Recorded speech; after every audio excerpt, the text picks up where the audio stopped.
Buen día, doctores. Bienvenidos a clase. ¿Cómo les acabo de ir ayer? Buenos días. ¿Hicieron Muy bien, gracias, doctora. Bueno, Muy amable. ¿hicieron el ejercicio? Sí, doctora, claro que sí. Ok. Yo quería hablar con ustedes. Ayer tuvimos que interrumpir la clase por la audiencia rápidamente. Quería hablar con ustedes de una cosa. Cuando les dejo un trabajo, el hecho de no hacerlo tiene consecuencias. Es decir, los compañeros que ayer se les preguntó y no contestaron o no leyeron o lo que sea, pues tienen consecuencias directas sobre la nota del parcial. Yo no entiendo la verdad, la razón por la cual hay compañeritos que pagan la clase, porque ustedes están pagando por la clase, y no la toman. Es decir, se conectan y no están, o no trabajan. No sé si ustedes son conscientes que la materia se puede perder. Profesora. Primero, Profe. dame un segundo, Daniel. Sí, señora, yo le La materia se puede perder por varias razones. La primera, porque ustedes no asistan. No basta con que estén conectados, es que realmente uno se da cuenta que hay muchos que están conectados y no participan nunca. Y cuando se les pregunta tampoco están. En segundo lugar, se puede perder la materia en el sentido en que ustedes no trabajen. Yo no voy a regalarles nada porque me parece insultarlos. Ustedes necesitan trabajar y necesitan aprender. Entonces, si ustedes no trabajan, van a perder la materia. Hay una razón por la cual yo hago las exoneraciones, y es que los parciales son supremamente difíciles.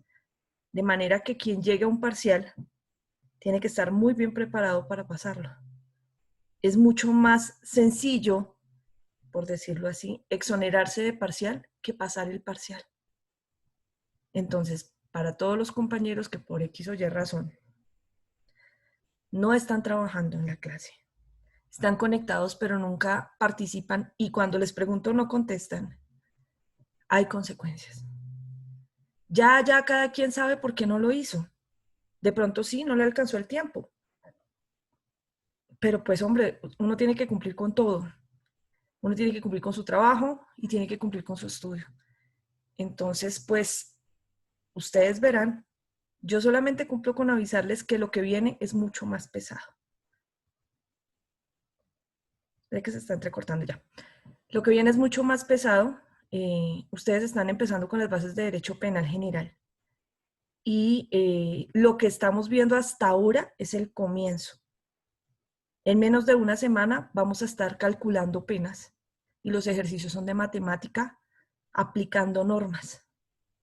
Entonces, si no participan, si no ponen cuidado, si no hacen lo que se les pide cuando se les dejan tareas, como por ejemplo leer sentencias que les aclaran a ustedes los temas y que los ilustran, pues vamos a tener inconvenientes en el sentido en que ustedes no van a aprobar la materia. Insisto, no le voy a regalar nada a nadie porque ustedes no están en una situación en donde uno diga, no, pobrecito, nada. Ustedes pueden. Es cuestión de ponerle voluntad. Entonces, pues nada, cada quien sabe para quién va el regaño y para quién no. Y este fin de semana también tendrán que trabajar fuertemente. Los ejercicios que vienen son cada vez más pesados, es decir, a medida que vayamos avanzando las exoneraciones van a ser más difíciles, pero sí va a haber, por lo general hago una o dos diarias. Entonces hay muchas posibilidades de exonerarse si ustedes trabajan por eso. ¿Listo? Pues si no ponen cuidado, si no hacen las tareas, pues grave. ¿Listo? Entonces, dejémoslo ahí y vamos a empezar con el ejercicio. ¿Quién iba a preguntar algo? Daniel, ¿me ibas a decir algo? Dime.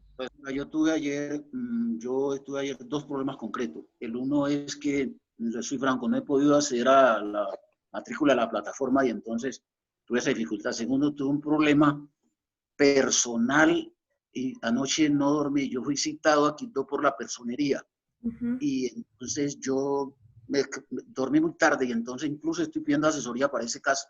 Yo soy funcionario público y me están aplicando la ley 734 y me hacen un requerimiento con el artículo. Entonces, me hacen el requerimiento con el artículo 133 y el artículo 120. Estoy pidiendo la asesoría al profesor Parrado y entonces yo, pero esa es la primera parte. Segundo, yo no soy pues el que más leo, pero yo soy una persona que sé en qué estoy y sin adulación yo sé que usted yo he comentado incluso con una persona su materia pues yo le estoy poniendo mucha atención, le pido excusa públicamente y yo estoy estudiando porque yo sé en qué estoy. Entonces, ayer para no decir cosas incoherentes, entonces mejor me quedé callado. Entonces, gracias por la observación y la asimilo. Gracias, profesora.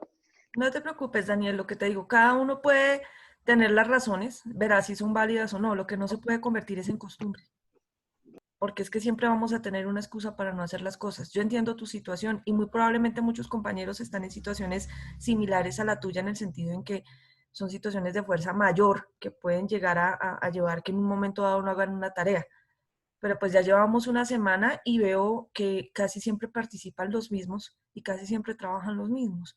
Y hay personas a las que les pregunto y aparecen conectadas y ni siquiera me responden. Entonces, pues, ¿qué asumo yo? Que están conectadas y no están. Se conectan y se van. Entonces, pues, grave la cosa por ahí. Entonces, pues vamos a dejarlo en ese orden y en ese sentido. Ya pues, yo no estoy dictándole clase a niños pequeños, sino adultos. Y pues cada quien es responsable de lo que hace. Si usted paga el bus y no se sube y cree que está haciendo mucho, pues es asunto suyo. De todas maneras, pues hoy es de nuestras primeras clases, creo que la tercera, cuarta. Termina diciendo que ayer fotocopié la sentencia, incluso anoche la estuve ya leyendo. Perfecto, Daniel. Lo importante es eso, o sea, lo que te digo, cada quien sabe cuál es el inconveniente que tuvo o no tuvo. La estoy leyendo ya no Vamos por a la ver, nota, Daniel, por mi formación. Daniel, no te Gracias, preocupes. Cada quien sabe qué inconveniente tuvo o no tuvo. Entonces, pues nada, si ustedes no trabajan, habrán consecuencias. ¿Listo?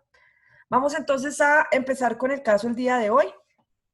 Ustedes ayer pues tuve que enviárselos por WhatsApp porque como se dieron cuenta pues conectaron inmediatamente a la audiencia y tuve que salir. Hoy no vamos a tener ese inconveniente, entonces maravilloso porque vamos a poder trabajar. Genial. Vamos a empezar con el caso. ¿Quién quiere participar el día de hoy con el caso? Emperatriz, corazón, te escuchamos. Participo, profesor. Bueno, doctora, primero que todo, muchísimas gracias por las aclaraciones y también a veces dicen, ay, es que Emperatriz todo el tiempo está hablando y eso. Bueno, quienes tenemos que ver con la docencia sabemos que es muy importante participar y hacer preguntas. Entonces yo muchas veces quiero también motivar a mis compañeros y también exhortarlos a que participen. Bueno, y ofrecer excusas de pronto porque a veces me dicen, ay, no, es que Emperatriz todo el tiempo está hablando. Sí, de verdad, me salen letreros por los codos. Pero bueno, profe, entonces ya refiriéndonos al caso, se trataba de que Pedro era un reciclador y se encontraba una bolsa de basura donde habían unos cartuchos de escopeta calibre 12. Esos cartuchos son algo así como unos balines con pólvora, ¿no? Como unos, sí, algo así. Pedro entonces se lo encontró y se lo llevó en la zorra y a 3 cuadras más o menos la policía le pidió una requisa y lo capturaron. Ese es el caso. Entonces, ahora basados en el artículo 365 del Código Penal, se preguntaba si hay tipicidad. Sí, la conducta es punible, está escrita en el Código Penal. En cuanto si había antijuridicidad formal, sí la había, dado que pues contradice la norma jurídica, el ordenamiento jurídico. En cuanto a lo material, aquí fue donde me trabé bastante, porque resulta que a la hora de mirar si lesionaba un bien jurídico, pues de todas maneras la ley dice que no puede transportar ningún tipo de estos elementos de munición. Pero entonces dice que este es un delito que es de peligro común o que puede ocasionar grave perjuicio para la comunidad en el capítulo 3, ¿no? Ahí el dilema, que no sé, en ese caso, pues se supone que él lo transportaba, habría que preguntarle a él Eh, Al preguntarle diría, no, me lo encontré y lo recogí por curiosidad, pero no se sabe si realmente él tenía fin de traficar, fin de hacerle mal a algún bien público, algún bien individual. Esa parte no está escrita. Además, hay una excepción dentro del artículo 365 donde esta munición o estas armas se usan en un territorio, en la parte rural, no es penalizado. Aquí nunca se dijo si era en la ciudad o en el campo, pero deducimos que un reciclador en una zorra generalmente no va a trabajar en un campo, sino está en la ciudad. Ese es mi punto de vista, doctora. Muchas gracias. Gracias, Emperatriz. Entonces, ¿finalmente la conducta es típica y antijurídica o no? Es Es que no típica puede. y antijurídica formal, pero la material es la que no logré determinar. Ok. ¿Dónde dices tú que hay una excepción porque sea de vía rural? ¿Dónde dice eso? Ya, en la 300, ya permítame, doctora, un momentito que Porque me me dejaste salí blog del con eso. Sí, ahí dice la 365, artículo 365, ya permítame que me salí de ahí, no sé por qué. 365. Dice, 365 dice coparticipación, numeral, adicional al 8, Son los de cuando Fisto, son los de cacería. Sí, muchas gracias, sí. Pero no la encuentro en qué parte es que está, Estoy tratando, Ok, yo la vamos a leí ayudarle a ayer y la Es el encontré. segundo párrafo del artículo de Emperatriz, Emperatriz. revísate el inciso segundo del 365 y léelo en voz alta, por favor. Sí. Cuando la nueva no sé por qué aquí bueno, ya permíteme, profe, me tocó irme para otro lado porque aquí no. Código penal. ¿Quiere le ayudo? Yo ya lo ubiqué. Sí, por favor. Ay, sí, muchísimas gracias. Si son tan Dale, amables. ayúdanos, por favor. Dice, el segundo párrafo dice, en la misma pena incurrirá cuando se trate de armas de fuego de fabricación hechiza o artesanales, salvo las escopetas de Fisto en zonas rurales. Hasta ahí, gracias. Emperatriz, si el artículo dice en la misma pena incurrirá, ¿está diciendo que la conducta no es típica o que sí es típica? Sí, sí es típica, sí está tipificada. Entonces, si yo tengo una escopeta o tengo un arma o cualquier accesorio, parte o munición en el campo, ¿a mí me pueden capturar por porte de armas? ¿Por fabricación, tráfico, porte o tenencia de armas de fuego de defensa personal? En este caso que hice excepción de esas ¿Dónde dice armas. excepción, corazón? Ay, bueno, espere. Es que ahí dice salvo las escopetas de Fisto en zonas rurales, salvo, como tal, en la misma. En zonas rurales. Salvo las Entonces, escopetas en zonas rurales. Nada más. bueno. ¿Listo?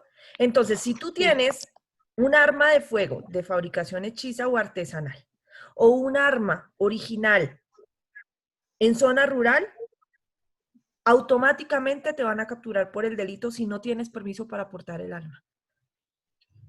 Sin permiso, sí. ¿Listo? Porque recuerda que la norma empieza así. El que sin permiso, autoridad competente. ¿Listo? Entonces, ojo, Emperatriz, hay que tener cuidado con lo que estamos leyendo. Gracias, corazón. Entonces, para ti la conducta es típica y antijurídica, ¿sí? Sí, y formal, sí, doctora. Gracias. Julia Dascanio, ¿tú qué dices? Buenos días, profesora. Buenos días. Pues con respecto al caso, nos pregunta si la conducta es típica. Entonces, la conducta del reciclador es típica porque está incurriendo en un hecho punible y siendo portador de municiones, como lo dice el Código Penal. La conducta del reciclador es antijurídica formal porque va en contra del ordenamiento jurídico que dice el artículo 365. La conducta del reciclador no es antijurídica material porque no amenaza el bien jurídico, que en este caso sería la seguridad pública, ya que con solo los cartuchos no se puede hacer daño alguno. Entonces simplemente la policía lo que hace es incautarle la munición. No hay integridad material porque no pone en peligro el bien jurídico tutelado, ya que el simple transporte de una munición no lesiona a nadie. Ok.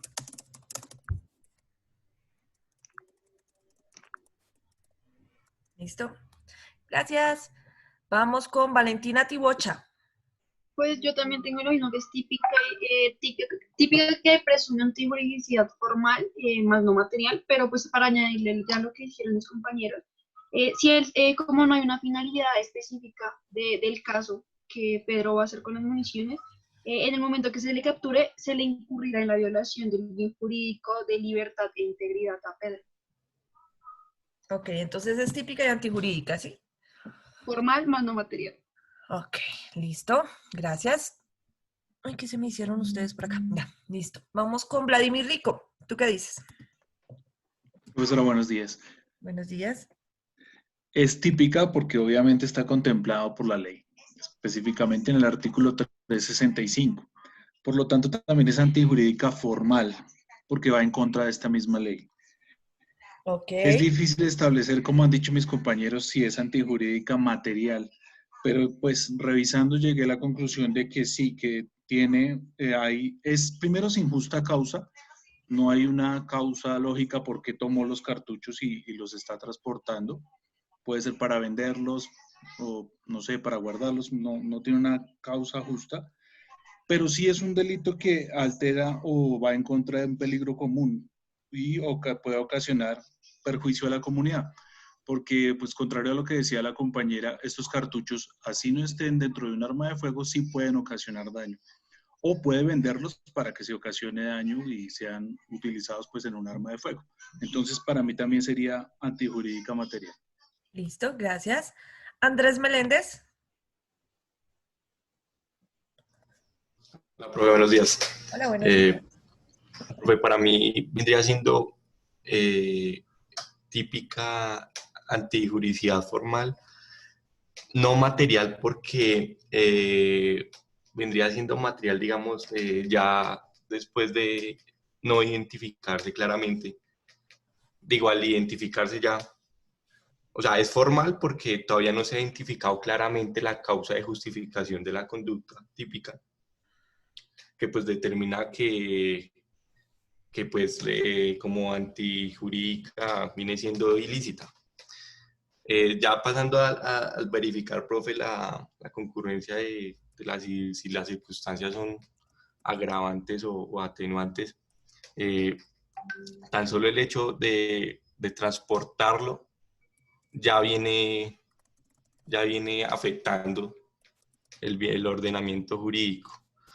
No es material, profe, porque no se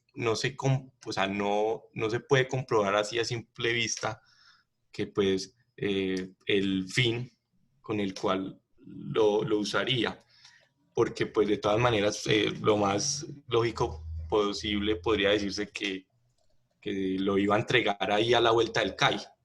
Entonces no hay así en específico algo como para imputarle lo que dice en el artículo 365, que viene a decir ya que la pena anteriormente dispuesta se duplicará cuando la conducta se cometa en las siguientes circunstancias. Entonces yo creo que ahí ya está hablando como ya ver la parte material. Es formal porque está tipificado. Ya dependiendo que se descubra con qué finalidad lo va a usar, yo creo que se duplicará la pena, pero sí viene siendo para mí, profe, antijurídico formal. Formal sí, pero material no. No, material no, hasta que se compruebe la finalidad. Listo, gracias. Dana Michelle Hernández Sea. Vale, profe. Pues bueno, por la parte de si es una conducta típica, debido a que va en contra del artículo 365 debido a que él transportaba, también sería antijurídica formal, porque se fue en contra de la ley, Pero la parte material, para que se cumpla material, tiene que poner en peligro o intentar poner en peligro un bien jurídico. En este caso, él solo lo transportó y no, o sea, tenemos que basarnos, cuando intente resolverlo, me basé también como en el ejercicio anterior, que solo podemos basarnos en los hechos que tenemos, no suponer si él lo iba a vender, si algo.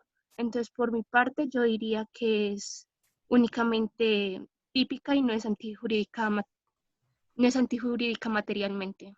Listo, gracias, Dana. María Realpe.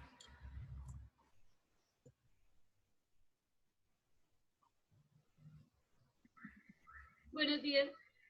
Buenos días, María. Acércate un poquito más al audio porque te escuchamos lejana. Ahí ya me escucho mejor. Un poquito, dale, a ver.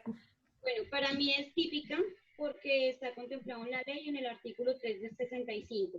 Es formal por la misma ley y es material porque pone en peligro la vida, así sea portándola, ya que no se sabe su fin.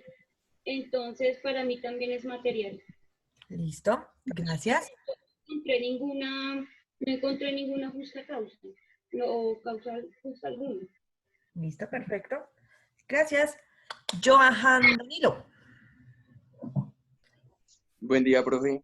Hola. ¿Me escuchan bien? Sí, señor, perfecto.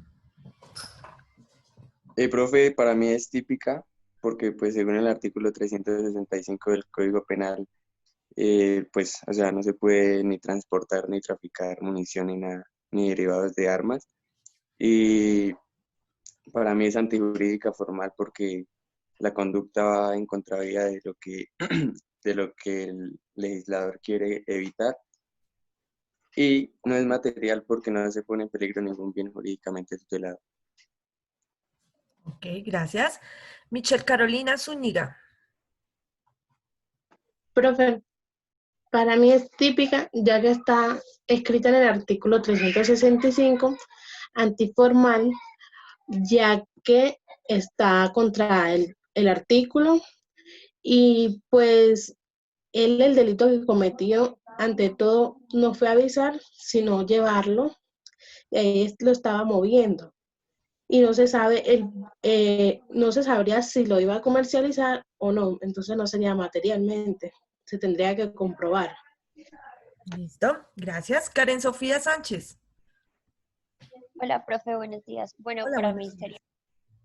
sería típica, obviamente, pues ya está establecida, sería formal, porque pues va en contravía de lo que el legislador quería evitar, pero material, pues ahí nos pasaría lo mismo que en el ejercicio pasado, porque exactamente lo que decían era que tenían que comprobar la finalidad pues de lo que en este caso sería el arma que portaba. Entonces no sería material porque no se afectaría de forma real el bien jurídico tutelado. Más es que a mí me queda una pregunta. Dime. Digamos, la orden de, bueno, lo capturaron, ¿sí? Pero había orden de captura o estaba en flagrancia o era por causa y flagrancia, o sea, es que no entiendo, porque si, digamos, no había orden ni nada de eso, entonces se le estaría, ¿cómo se dice esto? Se estaría, pues, poniendo en peligro el derecho a la libertad personal y la garantía judicial. Entonces, pues, esa es la pregunta que yo tengo. Listo. O sea, ¿sería privación de la libertad? Corazón, hazme un favor. Revísate el artículo 301 del Código de Procedimiento Penal. Del de procedimiento. Eso es muy de procesar lo que estás preguntando. ¿Encontraste?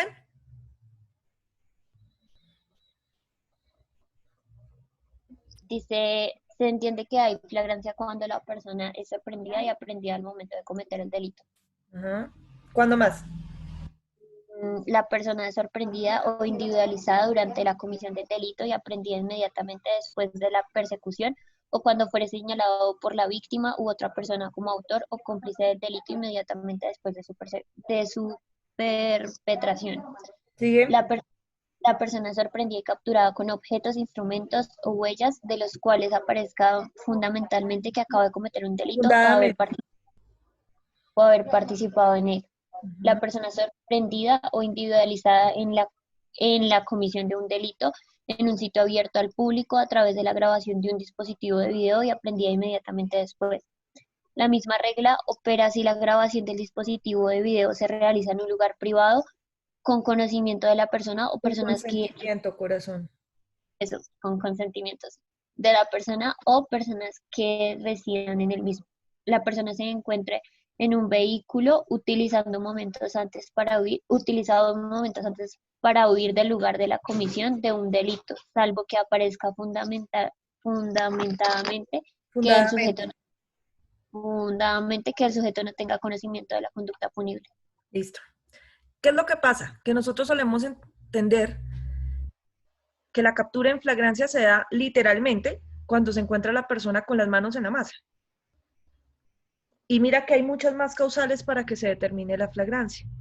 Entonces, las capturas en Colombia son por orden de captura expedida por un juez de control de garantías o en situación de flagrancia.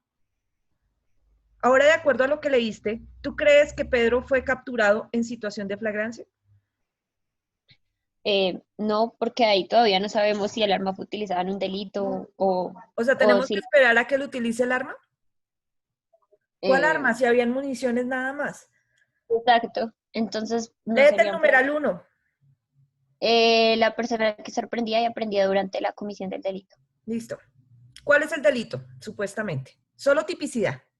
¿Cuál es Ahí el solo portarlo. portarlo? ¿Lo capturaron en situación de flagrancia o no? Pues, si fuera solo por tipicidad, sí. Sí. Ya después, entonces, como defensa tendremos más argumentos y tenemos más cosas en el caso para discutir la situación de flagrancia. Pero en principio, ahí está. ¿Listo? Okay. Gracias. A ti. Sigamos. Juan David se queda. Buenos días. Pues la conducta de Pedro es típica y también es antijurídica formal, pero el problema está recayendo siempre en si es antijurídica material o no. Yo investigué y estuve buscando y porque me quedaba la duda de si solamente portar o transportar los cartuchos de munición ya era, o sea, estaba haciendo algo, o sea, generaba riesgo hacia el bien jurídico, ya sea común o cualquiera. Entonces, encontré lo que, ¿cómo podría decirlo? Que es como, este delito es como más grave o se ve así de esa forma, entonces que solo transportarlo como que sí genera ese riesgo hacia un bien común, podría decir. Entonces, para mí sí es antijurídica material también. Juan David, ¿tú tienes duda frente a si solo portarlo es suficiente frente a la realización de la conducta? Sí, El señora. artículo 365 habla de varias acciones. Eso se llaman verbos rectores.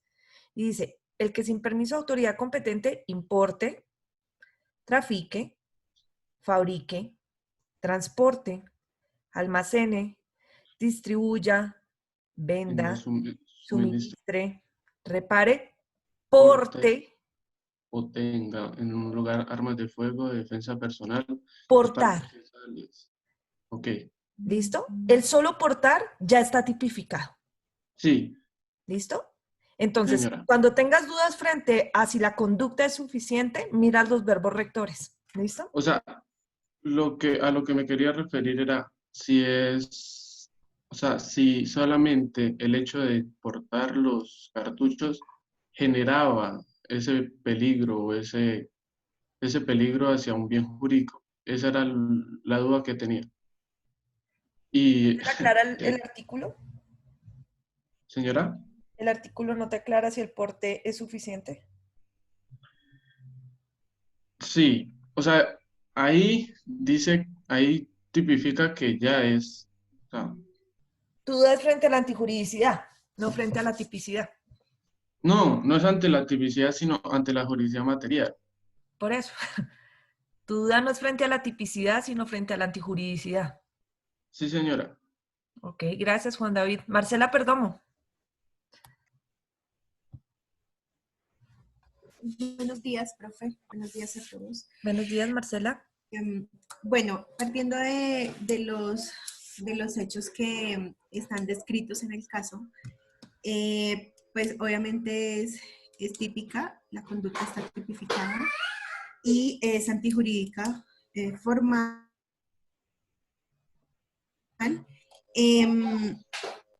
A pesar, en mi concepto, a pesar de que fue capturado, ¿sí? Y referente al artículo 365 que dice que incurrirá en prisión de 9 a 12 años y da como unas, dice que esa pena se duplicará de acuerdo a las siguientes circunstancias. Entonces, pues en el caso estudiado, no, ninguna de las circunstancias que están descritas en el artículo 365 del código, pues le aplica al señor reciclador. Y digamos que no puedo tampoco, como decía una compañera anteriormente, suponer de más hechos, ¿sí?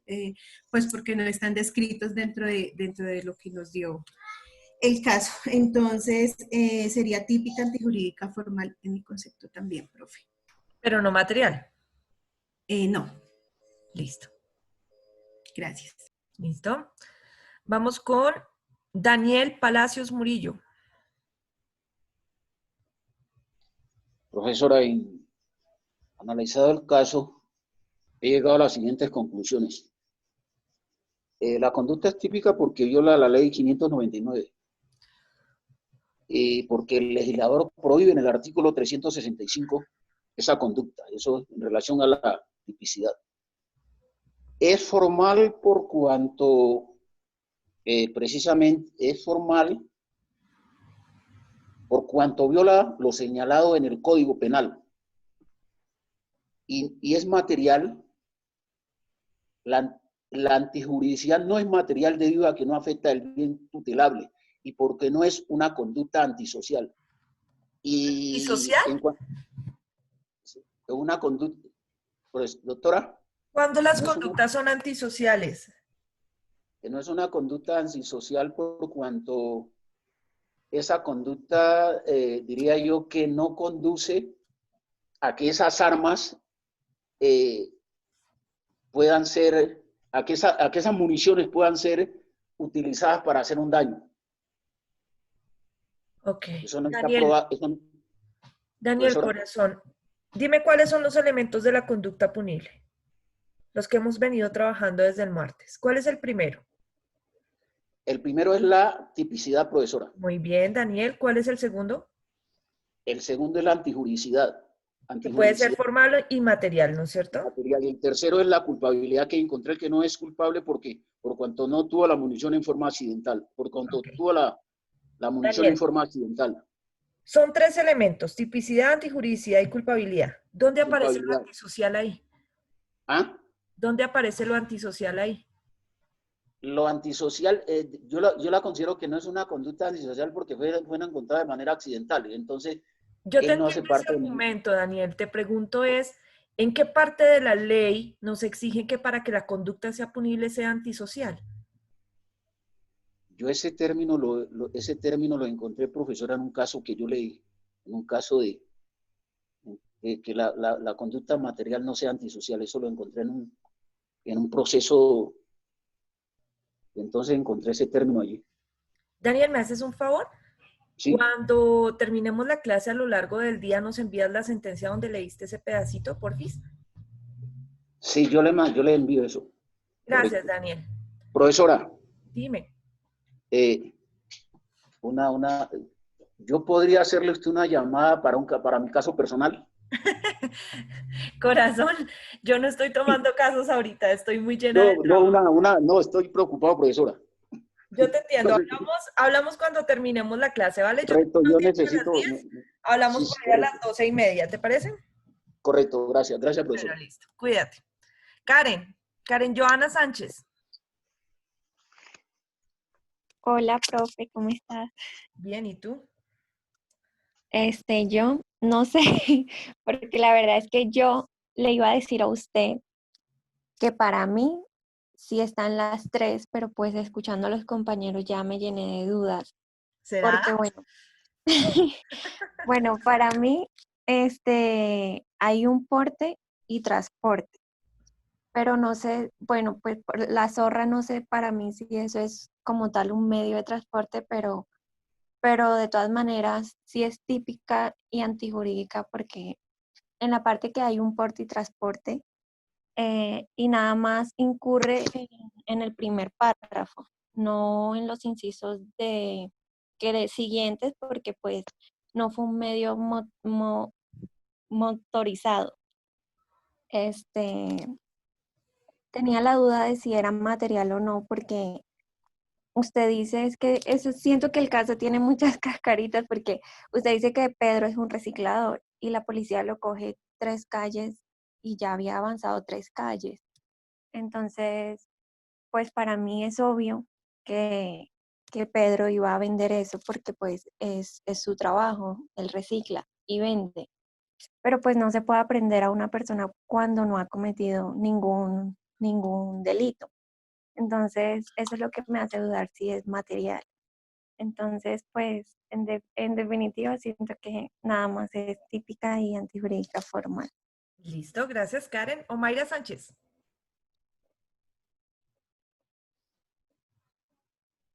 Hola, profe. Hola. Ok.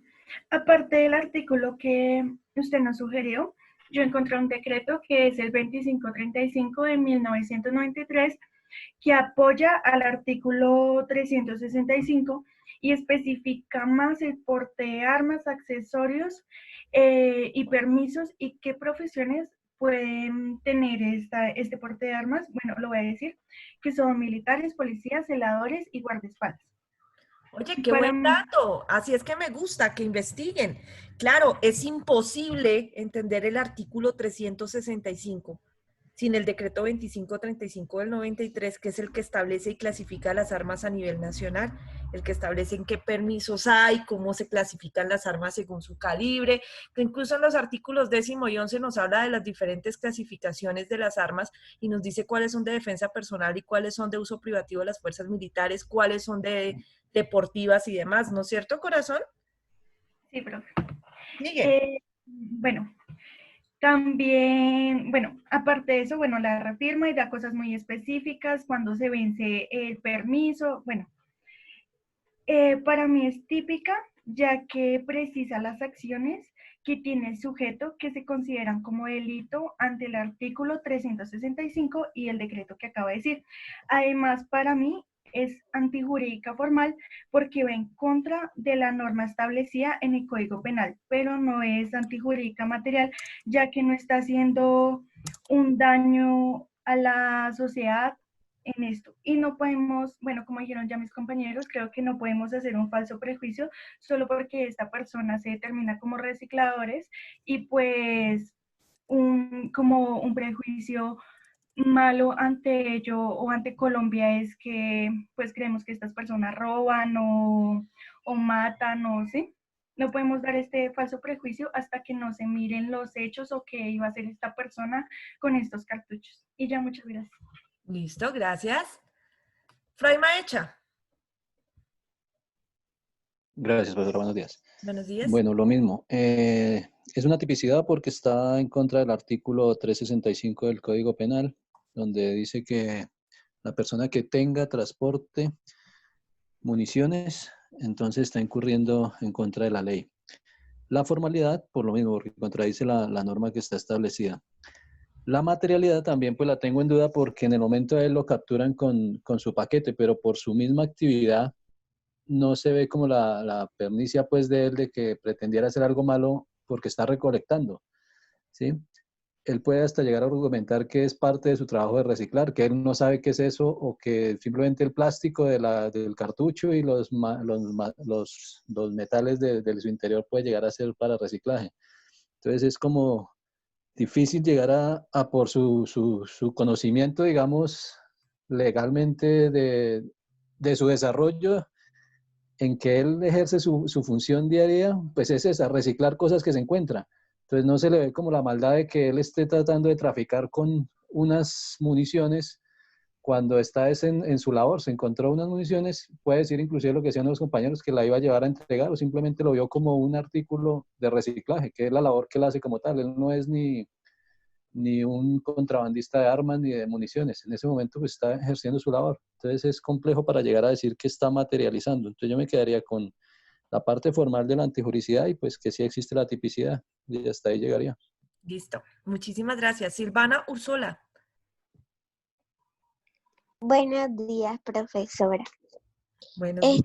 Yo considero la conducta típica, antijurídica, formal. Típica ya que es una ley punible que ya está escrita y va en contra el artículo 365 de el Código Penal, que dice tráfico, transporte y posesión de armas, fabricación, tráfico, transporte o tendencia de armas de juego, accesorios, partes o municiones. Lo que el señor llevaba eran municiones. Ojo, ojo con lo que lees. Es tenencia, ¿vale? No tendencia. Es qué pena, qué pena.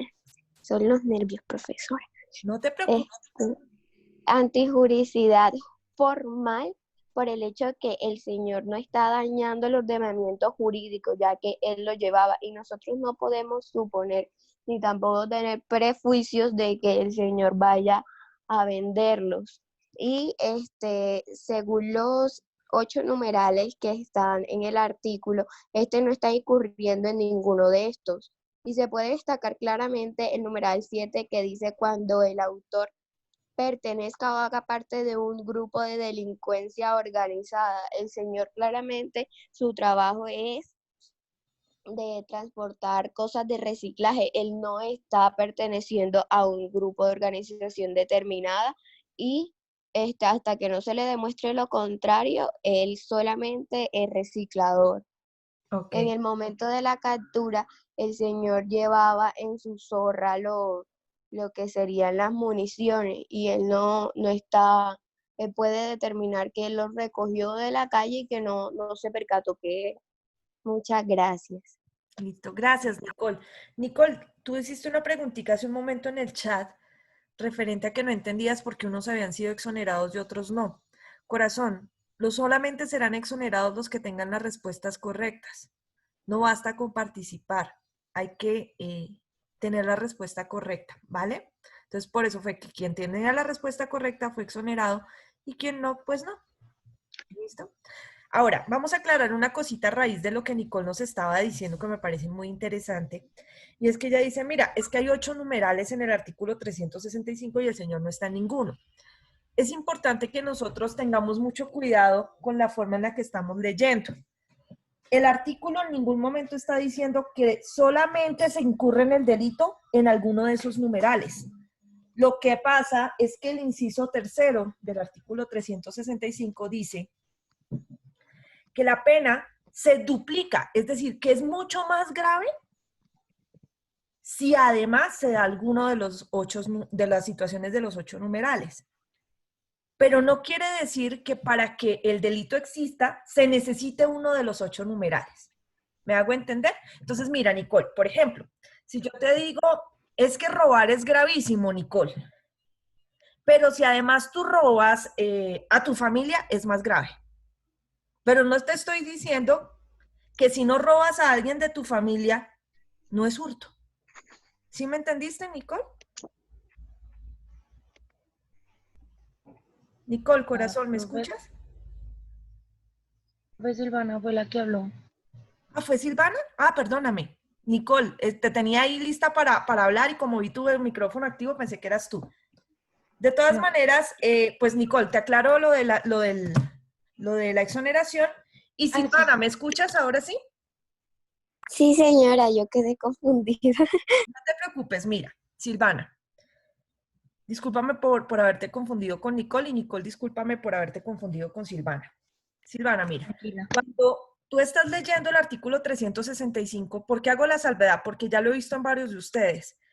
Ustedes asumen que la única manera en que el delito se configura, en la conducta típica nada más, en solo tipicidad, es porque haya uno de los 8 numerales. No es así. Hay que tener cuidado con lo que leemos. Esto es solo lectura, ¿me entiendes? Y la lectura nos dice en el artículo 365, en el inciso tercero, la pena anteriormente dispuesta se duplicará, o sea, le aumentan la pena. Estos son como agravantes. Es mucho más grave el delito cuando se da uno de los 8 numerales. Pero si no se da uno de los 8 numerales, sino que solamente se da lo que dice en el inciso 1 y en el inciso 2, la conducta sigue siendo típica. ¿Y listo? O sea, portar, traficar, fabricar, importar, almacenar, distribuir, vender, suministrar o reparar armas de fuego, accesorios, partes o municiones sin permiso de la autoridad competente, ya es una conducta típica. Lo que pasa es que si vas en un medio motorizado con el arma, es más grave si el arma se utilizó en un delito. ¿Listo? ¿Me entendiste, Silvana? Y entendí. Cuando yo hice, sí, yo entendí esa parte antes de, cuando yo dije tipicidad fue porque ya la ley estaba escrita desde el momento de que el artículo empieza a decir que porte, traficación y esas cosas. Allí ya hay una ley escrita que es punible, eso yo lo entendí. Solamente resalté los 8 numerales, pues porque sentí la necesidad de hacerlo. No, y está bien, Silvana, pero pues aproveché tu comentario precisamente para hacer la aclaración de que no se necesita que además se den los 8 numerales. ¿Ves? ¿Listo? Ok. Sí, Nicole, señora, gracias. A ti, Silvana. Nicole, ahora sí te escucho. Ahora sí, profe. Bueno, profe, legalmente es un comportamiento típico antijurídico formal porque pues está escrito contra la ley. Lo que tengo mi duda es en lo material porque entiendo las dos razones. Digamos, la primera es que puede ser antijurídico formal porque de todas maneras los cartuchos de misiles calibre 12 son para un final de que va a haber una guerra. Entonces sí va en contra, digamos, del bien jurídico y ya. Pero pues en el momento él no tiene las armas para introducir esos cartuchos como para ser utilizados. Entonces tengo todavía mi duda de que si es material o no. Por eso, digamos, esperaría la respuesta de lo que es correcto. Pero pues entiendo las dos razones y no sé cuál sería. Pues. Ok. Nicole, cuando tú te refieres a que habría una guerra, no te entendí el argumento. O sea, digamos, el fin de unos cartuchos de balas de calibre 12 es porque van a ser utilizados en un arma y no creo que sean, digamos, para un bien. Ah, ok, pero no una guerra. Pues, bueno, no. Listo, no te preocupes. Es que, ¿sabes qué es importante de todo esto? Que me encanta escucharlos hablar porque veo cómo están argumentando. Y nosotros a veces no nos damos cuenta que cuando argumentamos nos contradecimos. Y los abogados somos clave en la forma en que nos expresamos. Entonces, por eso te hago la pregunta, ¿listo? No es lo mismo utilizar un arma para lesionar a alguien que utilizar el arma en una guerra. Porque es que eso ya implica un contexto diferente. ¿Listo? Pues sí. Listo. Gracias. Tienes razón. Gracias, profe. A ti. Sebastián Zapata. Buenos días, maestra, ¿cómo está? Bien, buenos días. ¿Y tú? Maestra, pues bueno, analizando el caso, pues llego a la misma conclusión, que es una conducta típica y antijurídica formal, pues por las razones que ya se han dicho. Llegamos al meollo de si es material o no. Resulta que es que el artículo 365 es muy claro cuando dice que aquel que sin permiso de autoridad competente transporte y porte. Yo también estuve consultando el decreto 2535 del que nos habló la compañera y en su artículo 17 define qué es porte y dice que se entiende por porte de armas y municiones la acción de llevarlas consigo. En este caso, el reciclador pues efectivamente la llevaba y la transportó durante 3 cuadras.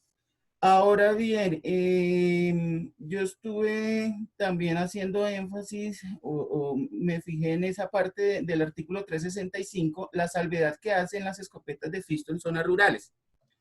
Pues no está claro si el reciclador está en una zona rural, presumimos pues que por ser reciclador está en un área urbana. Sin embargo, pues estuve preguntando y encontré de que efectivamente las armas de Fisto se utilizan en actividades de cacería y existen desde el calibre 12 hasta el calibre 22. Y definimos que estos cartuchos, por tratarse de cartuchos, pues son tienen, en su interior tienen unos perdigones. Entonces, pues presumiría que son cartuchos para esa actividad, para armas destinadas a la cacería. Sin embargo, pues indiscutiblemente también puede matar a una persona. Y no sabemos realmente la intención con la cual el reciclador las cogió y las transportó durante esas 3 cuadras. En un eventual pues aplicación de pena, creo que eso podría ser un atenuante a la pena, por tratarse de unos cartuchos pues que están destinados más que todo a armas de Fisto. Ok, listo. Muy importante lo que nos estás diciendo, Sebastián, porque lo que tú dices es cierto. Por lo general, las escopetas de Fisto manejan calibre 12, pero en general todas las escopetas, así no sean de Fisto, en su gran mayoría son calibre 12. Entonces, lo que nos está diciendo la norma es que la conducta no será punible solamente si se dan las 2 circunstancias. Es decir, si se da en una zona rural y es una escopeta de Fisto. Escopeta, no la munición de la escopeta. ¿Listo? Recuerda que aquí lo que le encontraron sí, no fue el arma, ¿listo? Yo también lo vi por ese lado, maestra, pero pues una munición, pues analizaba yo, una munición calibre 12, pues tengo que utilizarla en una escopeta calibre 12, no la podría utilizar en otra arma. Pero bueno, yo igual concluí pues que sí podría llegar a ser material o que sí es material porque pues el artículo 365 dice que sin permiso de la autoridad porte y transporte. En este caso pues él incurrió en las 2. Muy bien. No, pero genial, genial, Sebastián, lo que estás haciendo porque estás analizando y estás buscando más que eso es lo que se trata que hagan en los ejercicios, que les despierta a ustedes la curiosidad. Gracias, Sebastián. A usted, maestro. Listo. Valeria Rodríguez. Hola, profe. Dime, Valeria, te escuchamos. Valeria. Valeria.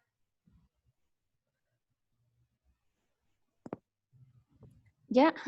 Ya, mejor. La conducta de Pedro, igual que mis compañeros, es típica porque sabemos que va en contra de lo que ya establece el legislador, y antijurídica formal porque sabemos que va en contra de la ley.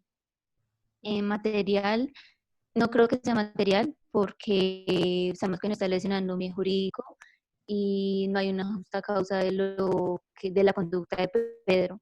Aparte, creo que nosotros no podemos presuponer la conducta de Pedro o de lo que vaya a hacer con estas municiones. Listo, gracias. Juliana Uribe. Buenos días. Bueno, pues prácticamente ya han dicho todo. Yo diría que la conducta del reciclador es típica porque está establecida en el artículo 365. Sin embargo, no es antijurídica porque pues hay que tener en cuenta que si solo es formal o solo es material, pues no es antijurídica. En este caso, pues hay formalidad porque pues obviamente está establecido en el artículo 365, pero no hay elementos para establecer material. En este caso, digamos que la afectación del bien jurídico tutelar, esto es un delito que afecta a la seguridad pública, va en contra de la seguridad pública. Entonces la Fiscalía tendría que entrar a establecer si debe analizar todo el tema material, si con la munición que encontró se ponía en riesgo la seguridad pública. Debe establecer las condiciones de tiempo, modo y lugar de la conducta. Y pues definitivamente aquí en el ejercicio no habría elementos para determinar la antijuridicidad.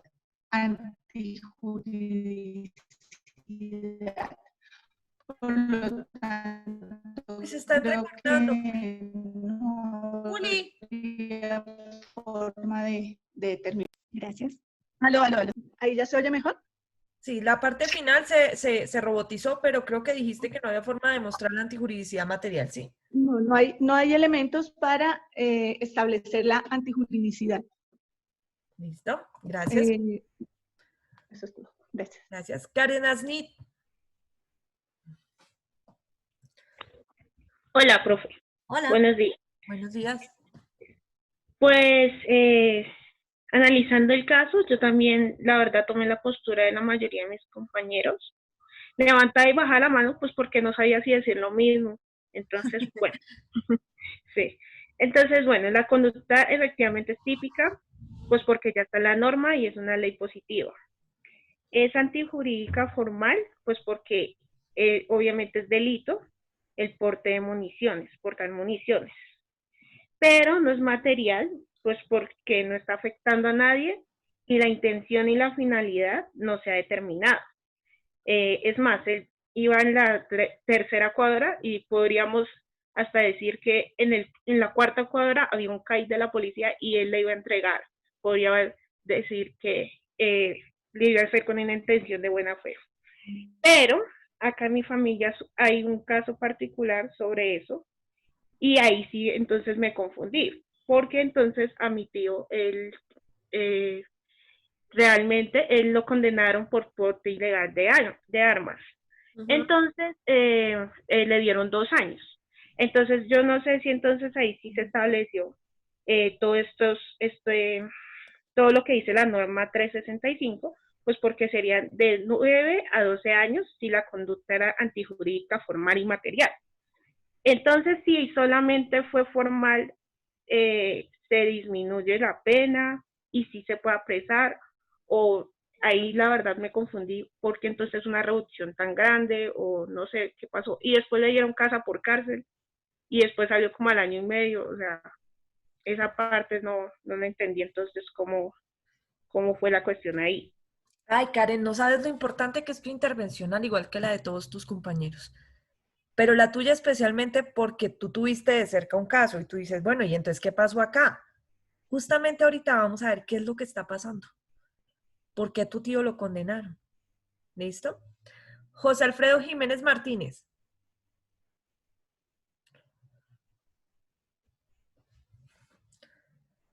José Alfredo.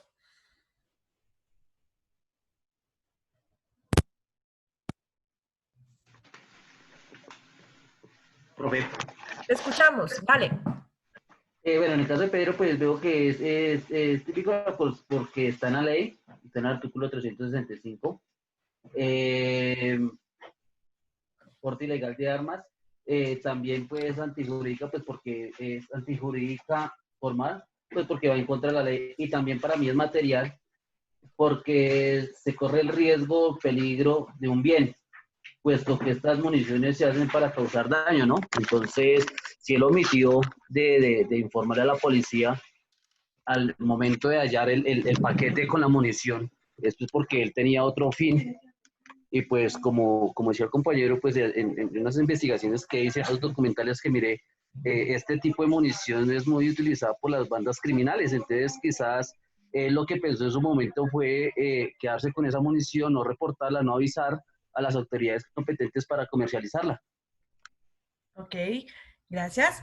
José Márquez.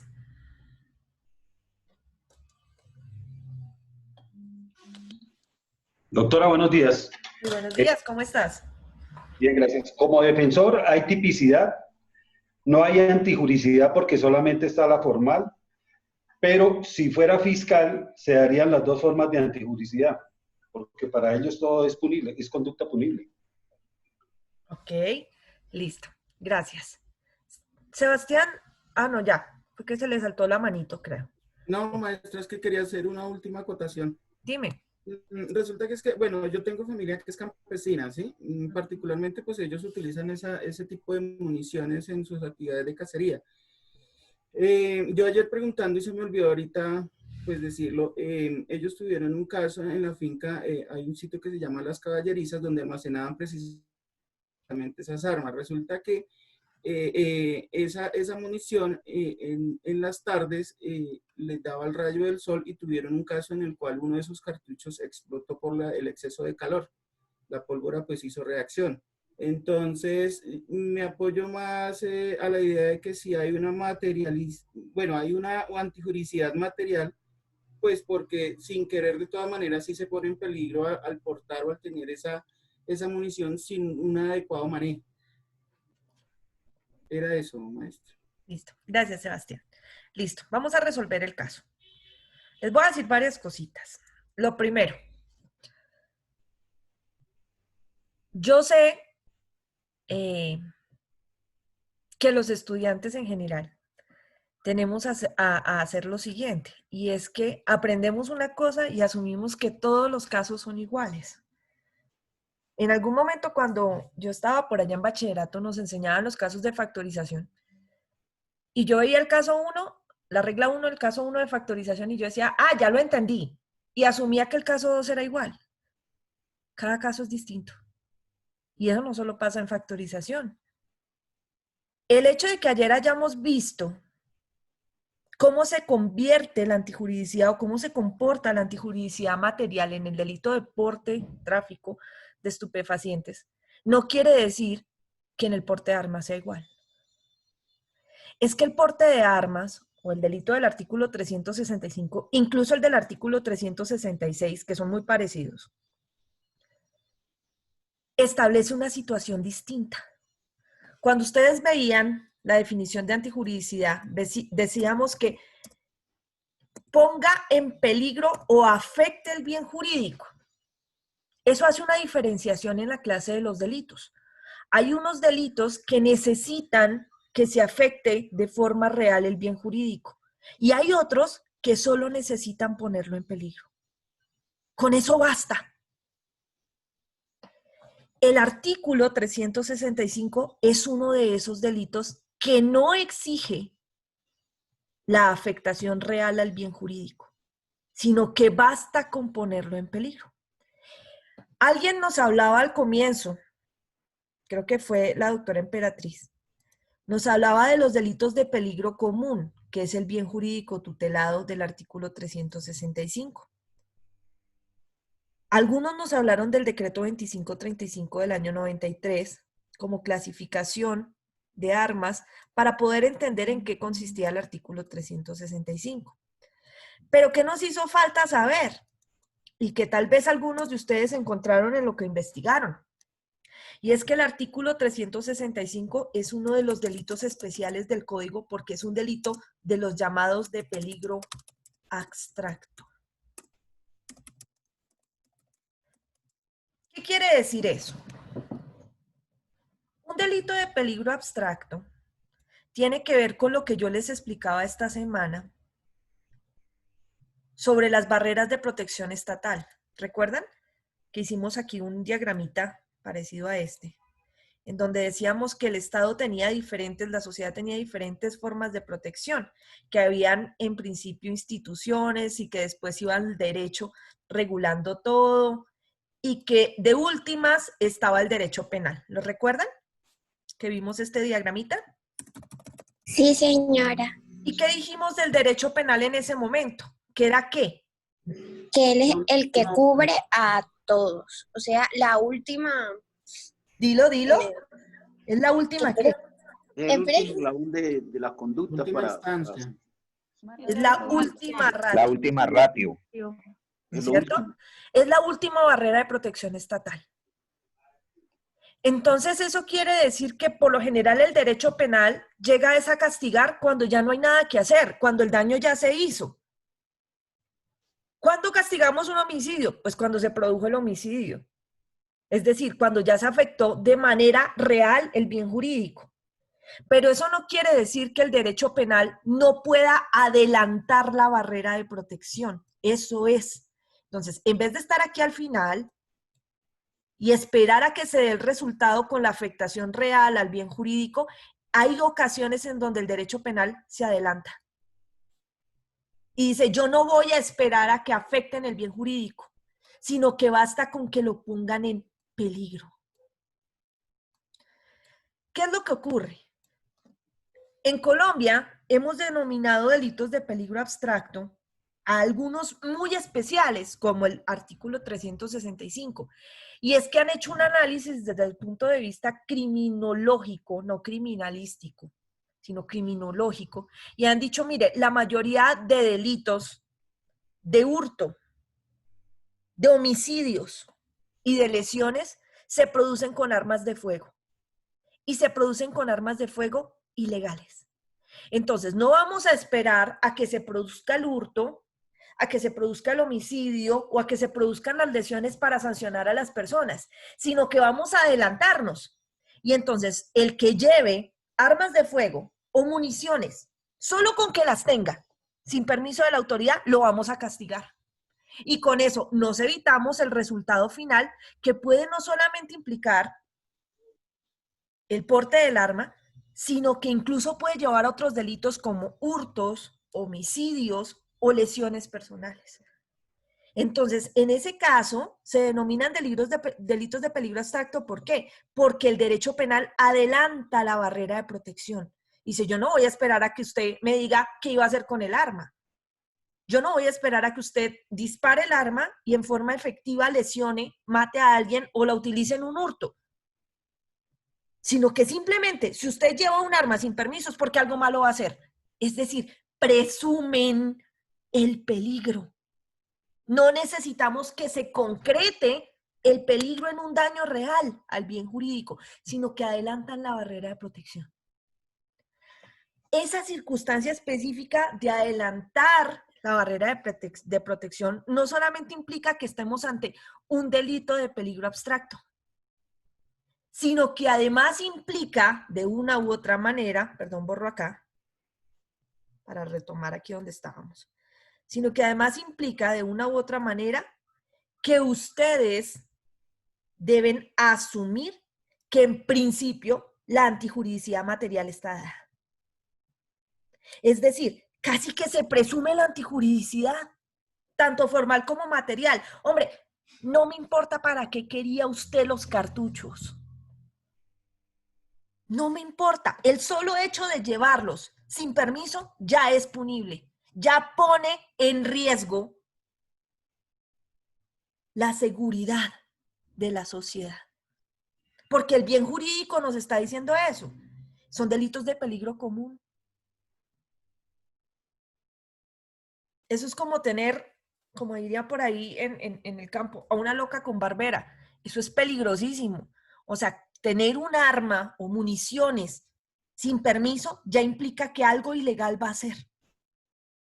Ya el asunto será probatorio, como ustedes decían. El caso no nos daba suficientes circunstancias para establecerlo todo. Pero lo que yo quería que ustedes averiguaran es esto del delito de peligro abstracto. Porque hay muchos delitos en donde el peligro al bien jurídico se presume casi. Y no necesitamos, como en el porte de estupefacientes, que dependa del fin, sino que aquí la barrera de protección se adelanta por completo. No me importa para qué lo querías. No me interesa. El solo hecho de que lleves eso ya es peligrosísimo para el bien jurídico. Y como la antijuridicidad no habla necesariamente de afectar el bien, sino de incluso ponerlo en peligro, eso es suficiente para que yo predique antijuridicidad material. Ya que hayan otros argumentos que yo pueda elevar para decir, por ejemplo, que estamos ante una justa causa por un error de tipo, por un error de prohibición, porque el señor no pretendía, porque el señor no sabía, porque lo que sea. Para eso tendremos que tener más argumentos o más pruebas o más elementos en el caso.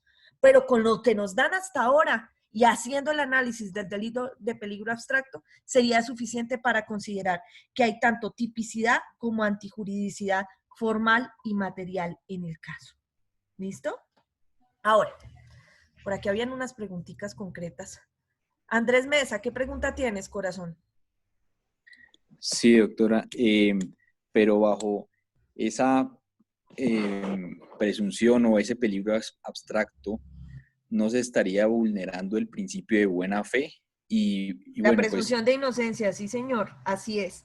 Pero es que recuerda que no basta con que haya antijuridicidad formal y material y tipicidad. Necesitamos culpabilidad.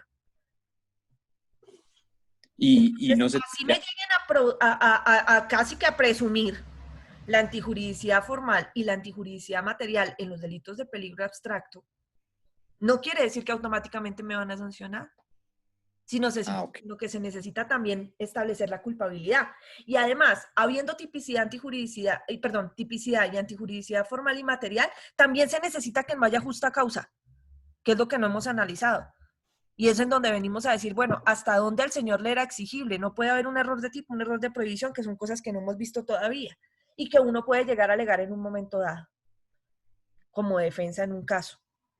Pero con lo que nos daban en el caso, en principio, solamente con la norma, era suficiente para predicar tanto la tipicidad como la antijuridicidad formal y material en el caso. ¿Listo?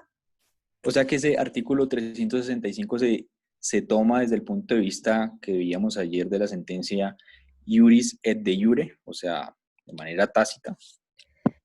Este es un iuris tantum. Ayer hablábamos de dos presunciones, la iuris et de iure y la iuris tantum. Gracias por recordármelo, Andrés, que ayer nos quedó volando esa vaina ahí. Hay dos presunciones en derecho. Bueno, hay varias, pero pues una es la iuris et de iure y otra es la iuris tantum. Las presunciones iuris et de iure no solamente no admiten prueba en contrario, sino que tampoco admiten ni siquiera discusión.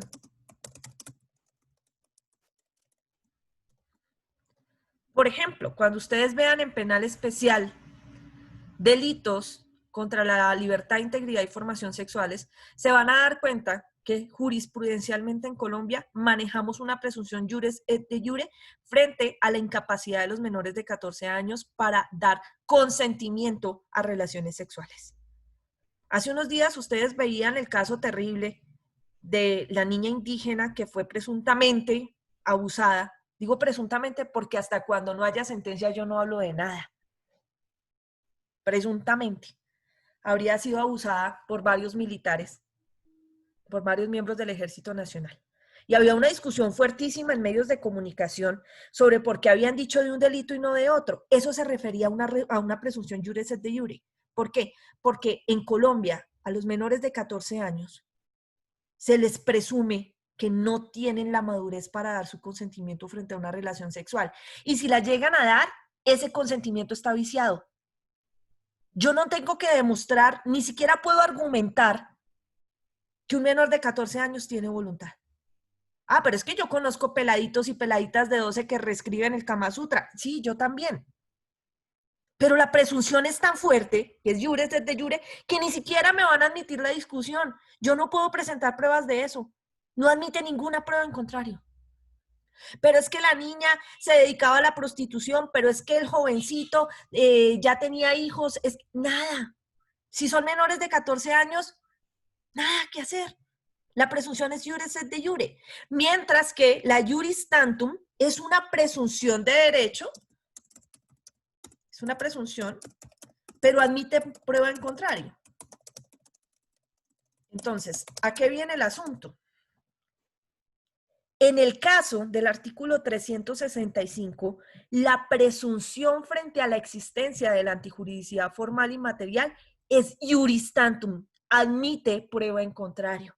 Y es ahí en donde uno empieza a debatir, oiga, ¿y para qué quería el señor esto? Una cosa es que usted presuma y otra cosa es que yo no pueda debatir la presunción. La presunción de inocencia es una presunción iuris tantum. La gente se presume inocente hasta que se le demuestre lo contrario, es decir, que yo puedo demostrar lo contrario. En el caso de los delitos de peligro común, perdón, en el caso de los delitos de peligro abstracto, en concreto del artículo 365, esa presunción que existe de que usted algo malo iba a hacer con esos cartuchos, con esas armas o con lo que sea, y que no me importa, en últimas, ¿para qué los quería? Admite prueba en contrario. Yo puedo debatir eso. Mientras que en las presunciones iures et de iure, como por ejemplo en el caso de los menores de 14 años frente a delitos sexuales, ni siquiera me permiten hablar. No puedo debatir, no puedo presentar pruebas frente a eso. Hay países en el mundo en donde la presunción de la voluntad de los delitos sexuales contra menores es iuris tantum, no iures et de iure. Es decir, que usted puede llegar a demostrar que un menor de edad está dando su consentimiento y que llega incluso a seducirlo a usted con el fin de que incurra en la conducta de carácter sexual. Eso es en otros países del mundo. En Colombia, la presunción sobre los menores de 14 años es iures et de iure. No admiten prueba en contrario frente a delitos de carácter sexual. ¿Me entendiste mejor, Andrés? Sí, muchas gracias, muy claro. Ok, gracias a ti. Vamos con... ¿Tú eras Andrés Meléndez? No. ¿O Andrés Meléndez es otro Andrés? ¿Andrés Meléndez es el mismo Andrés que me acabo de hablar? No, no señora, yo soy Meléndez Rodríguez. Ok, Andrés, ¿qué pregunta tienes, profe, Andrés Meléndez? era más que todo como una preguntita y es que desconozco a partir del ejercicio que usted nos planteó. Quería saber si de pronto hay una jurisdicción especial para tratar a los habitantes de calle. No, O digamos en el ejemplo, hubiera sido digamos una persona, un civil normal, de apariencia así, no muy... o sea, no muy alarmante, si digamos tendría que ver más a fondo. O sea, quería saber si de pronto, por lo que he visto casos, que digamos les encuentran drogas por proporciones grandes de drogas a habitantes de la calle, pues no los judicializan de tal manera que si fuera, digamos, un civil normal, por lo que pues he visto que digamos los utilizan mucho como de gancho ciego. Entonces pues no sé ahí qué papel juegan ahí. Bueno, Andrés, lo importante es que las jurisdicciones especiales están establecidas de manera legal y constitucional. Y ninguna tiene que ver con la forma de vestir de las personas. Las jurisdicciones especiales en Colombia son la jurisdicción indígena, la jurisdicción especial para la paz, que es la JEP, que es de las más nuevas que hay, la penal militar, la jurisdicción de paz, que son otra especial. Esas son las jurisdicciones que existen en el país. Y bueno, y la ordinaria, obviamente. ¿Y la indígena, profesora? Sí, corazón, fue la primera que nombré, Daniel. La jurisdicción indígena es la primera que nombré como jurisdicción especial. Entonces, ¿qué pasa? Esas jurisdicciones especiales están dadas bajo unos presupuestos especiales que hacen que se creen ellas. En el caso de los habitantes de calle, no hay jurisdicción especial, porque no habría por qué. Para que haya una jurisdicción especial se necesitan una serie de requisitos especiales y solo la ley puede determinar cuáles son. El hecho de que utilicen a los habitantes de calle como gancho ciego, que además es una aseveración, es una generalización indebida porque ni todos son utilizados como gancho ciego, ni todos los habitantes de calle son malos, por decirlo así. No quiere decir que vayamos a crear una jurisdicción especial para ellos. Bueno, hay otra circunstancia también que es la jurisdicción especial para infancia y adolescencia, que son para menores de edad. Y eso, porque ni siquiera es para todos los menores, son mayores de 12 y menores de 18 los que están en esa jurisdicción especial.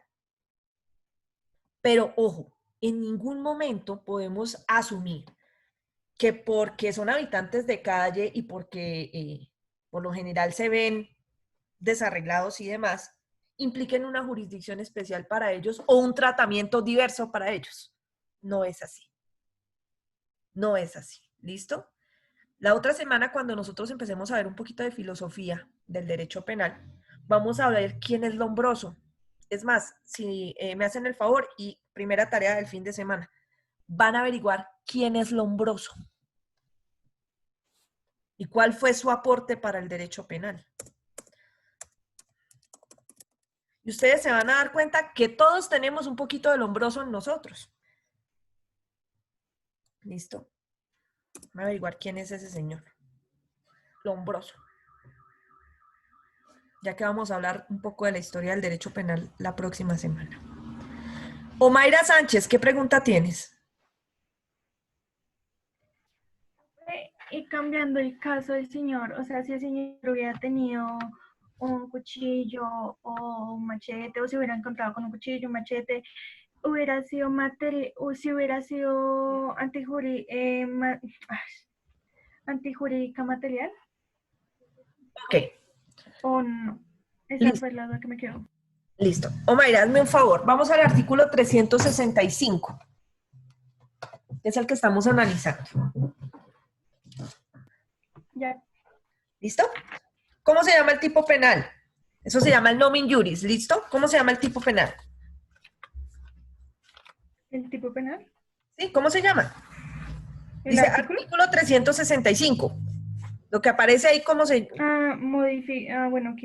Aparte de lo que dice modificado, ley, bueno, eso. Todo eso. ¿Cómo se llama? Fabricación, tráfico, porte, tenencia de armas de fuego. ¿De armas de qué, corazón? De fuego. Ok, listo. Ya. No aparece tipificadas el porte de armas que nosotros conocemos como armas blancas, o armas punzantes o cortopunzantes. Esa circunstancia de portar armas punzantes o cortopunzantes o armas blancas no está en el Código Penal, está en el Código de Policía.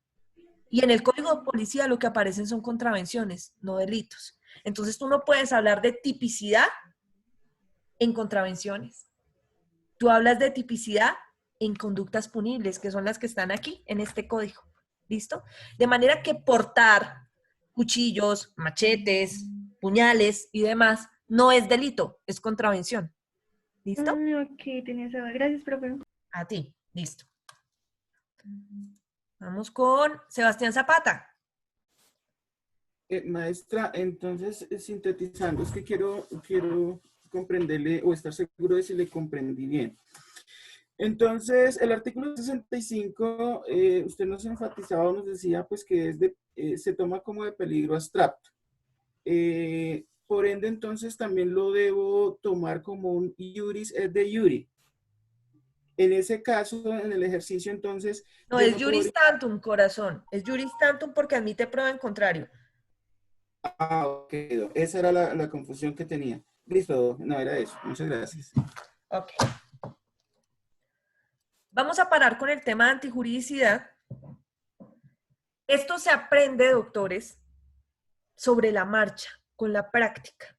Lo que yo quiero que ustedes tengan claro es, primero, para que una conducta sea punible debe ser típica, antijurídica formal, antijurídica material y culpable. Si no está todo eso, no es conducta típica. Podrá ser otra clase de conducta, pero no típica. Es decir, no le importa el derecho penal. ¿Listo? La diferencia entre la antijuridicidad formal y material es que la antijuridicidad formal basta con que el comportamiento que despliega la persona vaya en contra de la norma.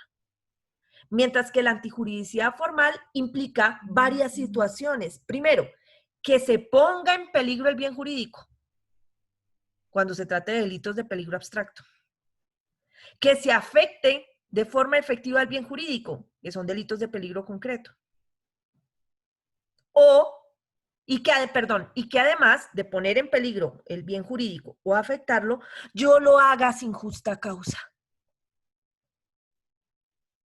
Eso es la tipicidad y la antijuridicidad formal y material. Todo eso es lo que tengo que analizar para determinar si una conducta es punible o no. Y además, la llamada culpabilidad, que es la que vamos a ver en este momento. ¿Listo? Entonces, ya vimos tipicidad, antijuridicidad formal, antijuridicidad material, y ahora vamos con culpabilidad. Vladimir, ¿qué pregunta tienes, corazón? Qué pena, profesora, no dejarla avanzar. No, tranquilo, para este ejercicio era con carácter también de eximir. No, corazón. Cuando es para exonerar, yo les digo. Ok. Gracias, Vladimir. Dana Michelle, ¿qué pregunta tienes? Una pregunta. Entonces, lo que tú dices de que en ocasiones es necesario, como en el caso de las armas, adelantarse, ¿es lo mismo a lo que te referías ayer de la tentativa? No es lo mismo, pero tiene que ver. ¿Listo? Vale. ¿Y lo de la tentativa se va a ver más adelante? Vamos a ver tantas cosas, Dana, que cuando tú termines este módulo vas a decir, carajo, qué bonito es el derecho penal. Porque vas a darte cuenta que está en todas partes. ¿Listo? Vale. Beatriz, no te confundas. No se trata de actuar sobre supuestos.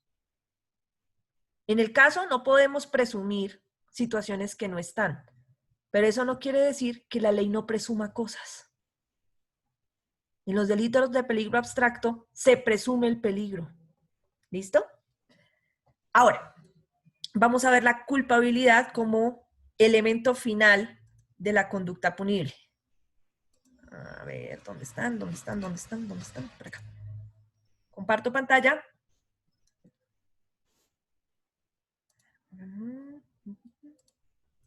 Listo, entonces. Vamos a hablar de la culpabilidad. Entonces, recuerden, los pasos son estrictos. Primero, lo primero que reviso es que la conducta sea típica. Si pasa ese examen, reviso que sea antijurídica formal y luego antijurídica material. Si sobrevive a ese examen, reviso culpabilidad. Si no, no. ¿Listo? ¿Qué es la culpabilidad? La culpabilidad implica todo lo que estábamos viendo hasta ahora, desde afuera. Implica circunstancias casi que externas al sujeto. La culpabilidad es meternos en la cabeza del sujeto activo de la conducta. Vamos a ver por qué razón realizó la conducta. ¿Listo? Vamos a ver si él era consciente o inconsciente de lo que estaba haciendo. La conciencia de ilicitud que llamaban las cortes, los doctrinantes y de la que hablamos todo el tiempo los penalistas. Conciencia de ilicitud. Yo era consciente de lo que estaba haciendo, porque es que el derecho penal a mí no me castiga si yo no soy consciente. Profe, ¿y si estoy borracho? Es diferente. ¿Y si estoy drogado? Es diferente. Si yo soy un inimputable, que ya vamos a ver más adelante qué es inimputabilidad, no quiere decir que a mí no me castiguen. A mí me van a castigar, pero es diferente el juicio de reproche. Es decir, el castigo cambia. La culpabilidad se predica respecto a que la persona se le pueda exigir que actuara de una manera diferente. En el caso en concreto. Y entonces, para determinar si le era posible actuar de una manera distinta, es necesario entender cómo se realizan las conductas en Colombia. Y entonces hablaremos de las modalidades de la conducta punible, contenidas en el artículo 21 del Código Penal. ¿Cómo realizo las conductas en Colombia? Las puedo realizar con dolo, con culpa o con preterintención. No hay más en el país. No hay más. Y cuando ustedes vean la clasificación de los tipos penales en Colombia, en la segunda parte de esta materia, en la segunda y en tercera, porque ustedes tienen ahora nuevo pensum y tienen 2 penales especiales. Cuando ustedes vean eso, no solamente les van a hablar también de lo de peligro abstracto y peligro concreto, sino que les van a decir que hay delitos que son netamente dolosos, que hay otros que son culposos, que hay unos que son dolosos y admiten la modalidad culposa, que hay otros que son preterintencionales y que hay unos rarísimos que pueden ser dolosos, culposos o preterintencionales. Vamos a ver en qué consiste cada una de esas circunstancias. ¿Cuándo realizo yo una conducta con dolo? artículo 22. Nos dice, la conducta es dolosa cuando el agente conoce los hechos constitutivos de la infracción penal y quiere su realización. Es decir, no solamente sé que eso es delito. Yo sé que eso es delito, pero no me importa, lo quiero hacer. Eso es actuar con dolo. Yo sé que está mal cogerle la cola a la muchacha que va por la calle. Ay, pero es que no me aguanté. Se le ve tan bonita. Eso es actuar con dolo. Yo sé que existe una conducta punible y adicional a eso, yo quiero su realización, no me importa y sigo adelante. Eso es actuar con dolo. Pero existen dos modalidades de dolo. El dolo directo y el dolo eventual. El dolo directo está hasta el punto de lo que leímos. Es decir, cuando el agente conoce los hechos constitutivos de la infracción penal y quiere su realización. Hasta ahí va el dolo directo. Pero hay otra modalidad, que es lo que sigue acá, el dolo eventual. También será dolosa la conducta cuando la realización de la infracción penal ha sido prevista como probable y su no producción se deja librada al azar. Uy, juepucha, esa es otra modalidad distinta. Vamos a analizar en qué consiste eso del dolo directo y el dolo eventual. Entonces, lo saco aquí aparte, pues para que lo vean, porque no creo que no lo tengo aparte. Perdónenme, borro acá el tablerito. Profe, una preguntita. Dime, Arturo. ¿Dónde se definen los delitos de peligro abstracto? ¿Y dónde se definen los de peligro concreto, no es cierto? Exacto. Listo. Primero, eso es una definición de carácter doctrinario, lo vas a encontrar en libros de Derecho Penal Especial colombiano, donde hacen la clasificación de los tipos penales, y adicionalmente las altas cortes, especialmente la Corte Suprema de Justicia en su sala de casación penal, saca líneas jurisprudenciales sobre la clasificación de los delitos. Entonces dice, por ejemplo, el tipo penal de homicidio simple es un tipo penal netamente doloso. Ese es de peligro concreto, pero admite la tentativa. Entonces empiezan a explicarte de una serie de circunstancias para que puedas clasificar los tipos penales. ¿Listo? Ok. Gracias, Arturo. Gracias. Okay. Listo. Entonces, estamos hablando del dolo. Dijimos que habían dos modalidades de dolo diferentes, que una es el dolo directo y el otro es el dolo eventual, que las dos están contenidas en el artículo 22 del Código Penal.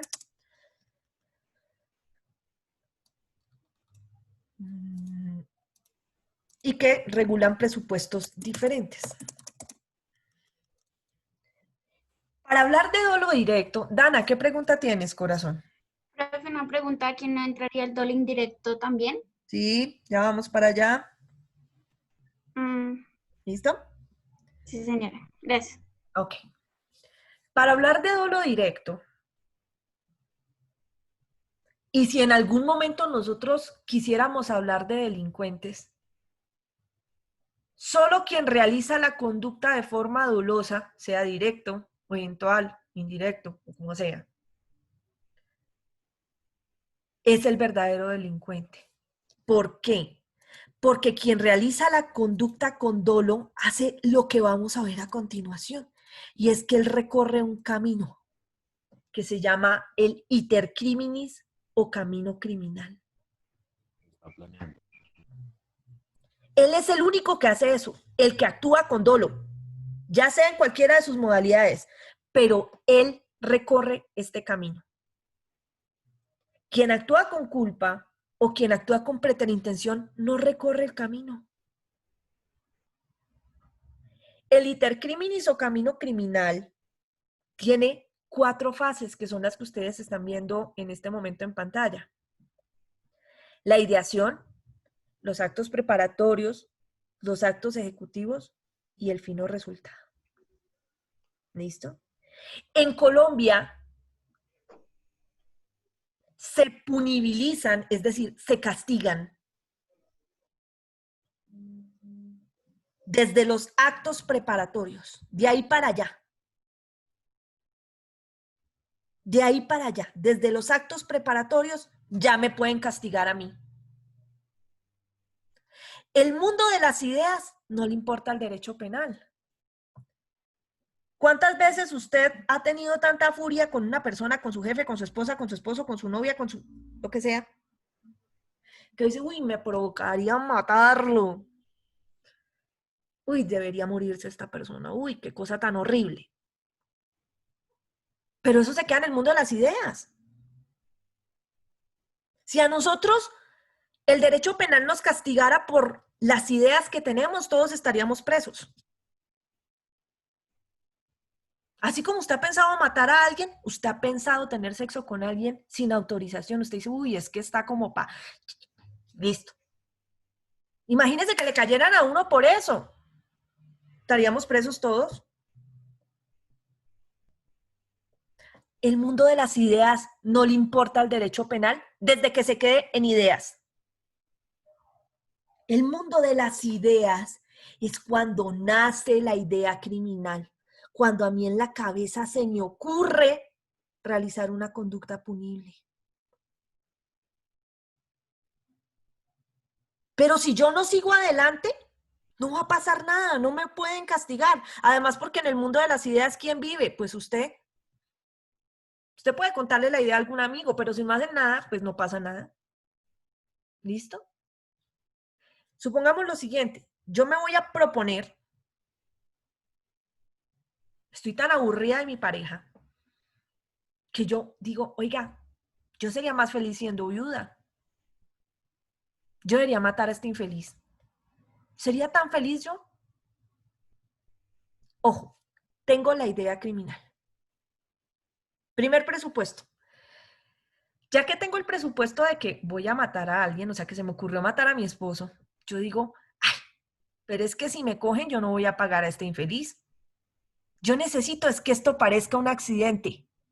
Mira, estoy planeando, sigo ideando en mi cabeza. Cuando yo digo quiero que parezca un accidente, ¿es por qué? Porque yo sé que es una conducta punible y quiero que no me descubran. Ahí ya estoy actuando con conocimiento y licitud, pero no he hecho nada. Sigo en el mundo de las ideas. Y sigo pensando y digo, bueno, pero ¿cómo haría yo para que no me descubrieran? Ah, no, pues toca es que se vaya muriendo de a poquitos para que nadie sospeche, porque si se muere de una, pues todo el mundo va a sospechar de que algo le pasó. Entonces yo digo, ah, yo lo voy a envenenar. Lo voy a envenenar. Oiga, pero ¿con qué lo enveneno que no se muera tan rápido? Entonces entro a internet y averiguo. Digo, ah, bueno, listo. La manera más común de matar a alguien sin que nadie se dé cuenta y envenenándolo de a poquitos, que es de las más antiguas que existen en el planeta, es envenenamiento con oro, metales pesados. No, no es premeditación o alevosía. Esos son términos, ¿cómo te explicara yo, emperatriz? Son términos literarios más no jurídicos, ¿listo? Ok. Ahora, yo digo, bueno, lo voy a matar con envenenamiento por metales pesados. Profe, ¿una amenaza de muerte sería una ideación? No. La amenaza de muerte y las amenazas están punibilizadas en el Código Penal. Es uno de los delitos de peligro abstracto. No necesito hacer efectiva la amenaza. ¿Listo? Solo con proferir la amenaza es suficiente. Hay unos presupuestos específicos en donde la amenaza es punible y donde no. ¿Listo? Ahora, yo digo entonces que lo voy a envenenar con metales pesados. Entonces voy y me compro un poquito de oro, de polvito de oro, y digo, bueno, ¿cómo voy a envenenar a este tipo? En el momento en que yo compro el oro, vean que las cosas cambian. Yo ya salí del mundo de las ideas y empecé los actos preparatorios. Estoy diseñando todo mi plan. Compré el oro, listo. Pero no he hecho nada. Solamente compré el oro. La fiscalía me puede caer a mí, por decirlo así. Me puede judicializar por tentativa de homicidio por solo comprar el oro, desde que logren demostrarme que ese acto preparatorio iba con ese fin específico. Si no me lo logran probar, no me pueden capturar, no me pueden condenar por eso, ¿me entiendes? Pero si me lo logran demostrar, el acto preparatorio es suficiente. Listo. Entonces yo compro el oro, no he hecho nada. Digo, bueno, ¿cómo se lo doy ahora a este infeliz para que no sospeche? Ah, no, pues como todos los días toma juguito de naranja, pues le vamos a echar un poquito en el juguito de naranja. Yo le echo el poquito en el juguito de naranja. Ese acto ya pasó a otra etapa. Es un acto ejecutivo. ¿Listo? Pueda que yo le dé el jugo, pueda que no. ¿Listo? Si yo le doy el jugo, ya pasé al otro lado, fino resultado. Pero el tipo no se ha muerto, no importa. Ya empecé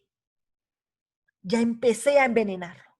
Y efectivamente le voy dando juguito todos los días y entonces él empieza a sentirse muy malito y dice, eso fue que algo me sentó mal y empieza el nivel de intoxicación y malito y malito y malito y vomita todo y se va adelgazando hasta que finalmente se muere y la gente dice, ay, no, es que él venía muy malito. Eso fue que le picó algún cáncer o alguna cosa de esas o le dio coronavirus, ya que está tan de moda. En una época era imposible detectar el oro o el envenenamiento por metales pesados. En este momento es muy sencillo hacerlo. Con unos exámenes específicos pueden detectar los metales pesados y establecen el envenenamiento muy fácil. Pero en épocas anteriores eso era casi imposible de detectar, además porque el cuerpo no mostraba señales tan específicas a corto tiempo, incluso a largo plazo, para poder establecer que una persona había sido envenenada en ese sentido. ¿Cómo hacían para saber si alguien era envenenado? Por metales pesados o envenenamiento por oro, que de hecho surgió en la Edad Media. Pues a los 3 días lo desenterraban y le abrían la boca y miraban si la lengua estaba verde o azul, había sido envenenado. Así era la etapa probatoria en ese momento. Pero ahora no tenemos que hacer todo eso. ¿Listo? Entonces, vean cómo Liliana recorre el camino criminal completico. Ella actúa con dolo directo. Ella sabe que lo que está haciendo es delito y no le importa, continúa adelante. Este camino criminal se puede recorrer en segundos, en días, en horas, en meses, en años. Uno suele pensar que esto va a tomarle mucho tiempo. No. Cuando usted toma y despica una botella, por decirlo así, en una riña, y le hace un lance al corazón a su adversario, acaba de recorrer el camino criminal en segundos. Usted pasó por la idea, quiero causarle daño, quiero matar a este infeliz, acto preparatorio, despico la botella, acto ejecutivo, hago el lance, fino resultado, cayó el muerto. Listo. ¿Cayó? Recorriste el camino criminal en segundos. Hay tipos penales que son netamente dolosos. ¿Y qué quiere decir que sean con dolo? Que necesitan el despliegue del camino criminal. En el caso de Natalia Ponce, que nosotros lo conocimos a nivel nacional, la fiscalía por lo general comienza con el fino del resultado. Lesionaron a Natalia Ponce. Le lanzaron ácido en la cara y empezaron a recorrer hacia atrás el camino criminal. Al punto que llegaron a la ideación. Ellos tienen la factura del momento en que el tipo compró el ácido, pero en ese momento nadie podía saber que el ácido era para lesionar a Natalia. Pero reconstruyeron el camino criminal y dentro del proceso se puede establecer probatoriamente que el tipo actuó con dolo. ¿Por qué? Porque recorrió todo el camino. Ah, no, pero es que por allá estaban diciendo que el tipo era esquizofrénico, que el tipo era loco, que en consecuencia era inimputable y que por esa razón no lo podían castigar. ¿Qué hizo el juez del caso? Revisó el camino criminal y dijo en qué momento este tipo no era consciente de lo que estaba haciendo. Veamos el caso de Natalia Ponce. El tipo no solamente tuvo la idea, sino que fue y compró el ácido y adicionalmente se cubrió el rostro y engañó a Natalia para que bajara y salió corriendo en el momento en que lo hizo, cubierto para que no lo pudieran identificar. Quien no es consciente de lo que está haciendo, no hace eso. Él era tan consciente de lo que estaba haciendo que por eso no quería que lo descubrieran, por eso era que se cubría. ¿Cuál inimputabilidad ni qué carajos, pues? Y con todo el camino criminal lograron demostrar que el tipo realizó la conducta con dolo. ¿Cuál? En su momento fue condenado por tentativa de homicidio. En el caso de Natalia. Ya más adelante, cuando ustedes vean penal especial, determinarán entonces si de verdad había homicidio, perdón, tentativa de homicidio, o si por el contrario habían lesiones. ¿Qué era lo que había ahí? ¿Cuál era la intención del tipo? ¿Matar a Natalia, lesionar a Natalia, desfigurar a Natalia? Ah, eso no lo sabe sino el tipo. No, el juez tiene que hacerlo. El juez tiene que meterse en la cabeza del sujeto activo de la conducta y establecer con las pruebas qué era lo que pretendía. Así de la misma manera como pretenden establecer si el que llevaba los estupefacientes los llevaba para consumirlos o los llevaba para venderlos. De la misma manera que tiene que establecer qué creería hacer Pedro en su calidad de reciclador al llevar esa munición con él. Los delitos de porte de estupefacientes, tráfico de armas o porte de armas que hemos tocado someramente en estos 2 días y homicidio son delitos netamente dolosos. Es decir, bueno, el homicidio tiene sus salvedades, pero tanto el porte de estupefacientes, tráfico de estupefacientes en todas sus modalidades y el porte de armas implican un camino criminal. Son delitos dolosos por excelencia, en donde la persona sabe que la conducta delictual existe y quiere su realización, lo hace. Trata de encubrir sus huellas, trata de engañar a la ley, porque él se cree más inteligente que la ley y cree que no lo van a descubrir. Si hubiese un criminal, si hubiese un delincuente, es quien realiza las conductas con dolo.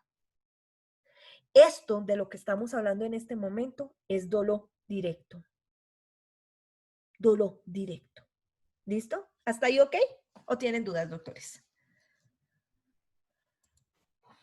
Hay una manito levantada. Andrés Mesa, señor. Sí, es que sí me surge una duda sobre el último paso del camino, el fino resultado a partir del ejemplo que nos dio sobre el envenenamiento, en el que nos dijo que aún si se envenenaba a la persona, pero no se lograba, digamos, como el fin último que era matarlo, aún así se cometía el último paso, ¿no? Se llegaba al último paso que era fino resultado. Entonces, eso me hace generar la pregunta de si, aún si no logramos el cometido, pero si hicimos acciones efectivas para lograrlo, pero no se logró, también se incurre en el último paso, en el fino resultado. O por ejemplo, en el caso de la pelea en la que, pues digamos, no piqué la botella para herir mortalmente a la persona, pero sí se la lancé y mi intención era causarle lesiones personales, pero me descaché y la botella pues, no lo impactó. Aún así, llegó al último paso o fin el resultado. Muy buena pregunta, Andrés.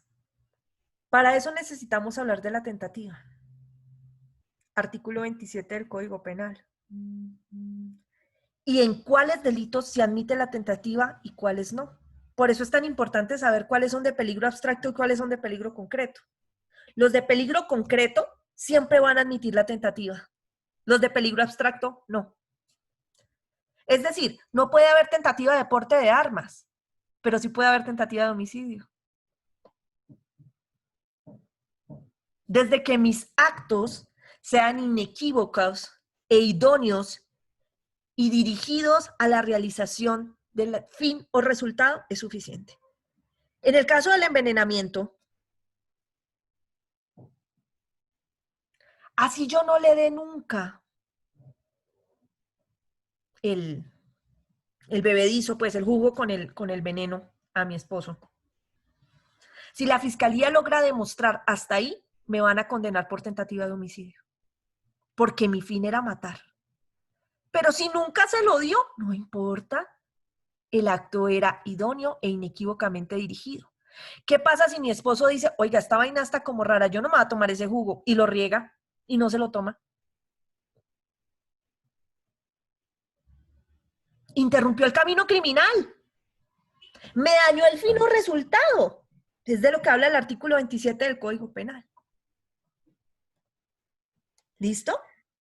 En eso es que quiero que trabajen este fin de semana. Ustedes van a averiguar. Aquí les voy a dejar de compartir para colocarles pues el tema aquí en la pizarrita. Van a averiguar en qué consiste el dolo indirecto, en qué consiste el dolo eventual. Ya tenían la tareita de quién es Lombroso, ¿no? ¿Quién es Lombroso? ¿Qué es el dolo directo? ¿Qué es el dolo eventual?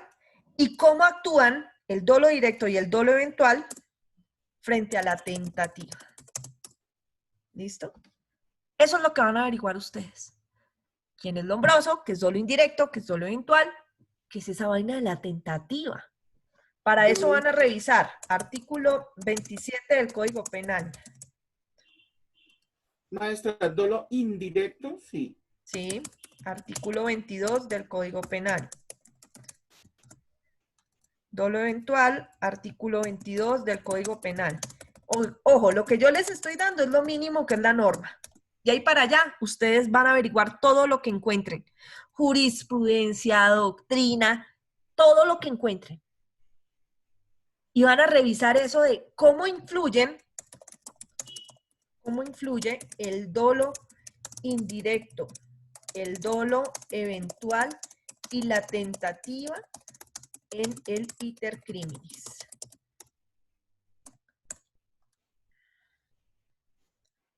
¿Listo?